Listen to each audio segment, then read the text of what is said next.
ভবানী ঠাকুর নাম রেখেছেন নিশি, আর আমার বোনের নাম দিবা। একদিন আলাপ করিয়ে দেবো।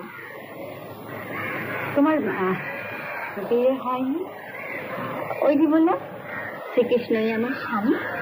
ভবানী ঠাকুর আমাকে সম্প্রদান করেছেন শ্রীকৃষ্ণের কাছে। বাবা, তোমার লোকের দরকার কি মা? আমি একাই সব কাজ করে দিতে পারবো, খালি দু একটি কাজ পারবো নি বাবা। হ্যাঁ গো গোবরান মা, তোমার ছেলে পেলে কত? ও ছিলেন কোথায়? আবার বাড়িতেই ছিলেন। ভবানী ঠাকুর আমার দুজনকে পাঠিয়ে দিল। কানে কম শুনি কালা। কি কি বললে? কানে কম শুনি? বলছি হাট বাজার করতে পারবে তো?